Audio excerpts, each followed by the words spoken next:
तो जब कृष्ण ही भगवान शिव है, अलग तो है नहीं, जब एक ही है, तो यहाँ शंकर जी दर्शन करने क्यों आते हैं श्री कृष्ण के? रास में सखी बन के क्यों आते हैं? तो भगवान शिव के 3 रूप है। एक है वो स्वयं ईश्वर है, परमात्मा है, स्वयं श्री कृष्ण है। एक इनका रूप है देवता का, ये देवता भी है, जैसे 33 कोटि देवता है ना, बस उन देवताओं से ऊपर 3 देवता, 5 देवता और हैं। कौन कौन से? ब्रह्मा विष्णु महेश और दुर्गा जी और गणेश।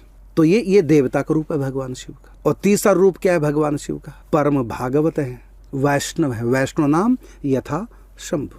तो 3 रूप है।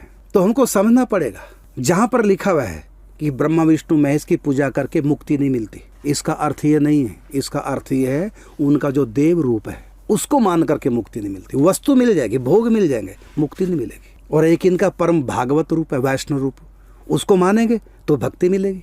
और एक इनका ईश्वर रूप है, भगवान शिव साक्षात ईश्वर है। नामामि शमीशान निर्वाण रूपम, निर्वाण रूपम, मुक्ति देने वाले। ये सब टाइटल परमात्मा के। तो शंकर जी का एक ये रूप है, ईश्वर है।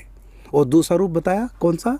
ये देवता भी है। तो कहीं ये देव लीला करते हैं, कहीं ये ईश्वर की लीला करते हैं। तो जब ये देव लीला करते हैं तो अनाड़ी लोग, अज्ञानी लोग, ना समझ लोग, जिन्होंने महापुरुषों का संग नहीं किया, वो देव लीला सुन करके, पढ़ करके शंकर जी को देवता मान लेते हैं कि मुक्ति नहीं दे सकते। देखो देवी भागवत पुराण में लिखा है। अरे देवी भागवत पुराण में लिखा हुआ है, वो लिखा हुआ है इनका जो देव स्वरूप है उसकी बात हो रही है। इनका ईश्वर रूप भी है और इनका गुरु रूप भी है, वैष्णव रूप भी है। हमारे लिए भगवान शंकर वैष्णव के रूप में।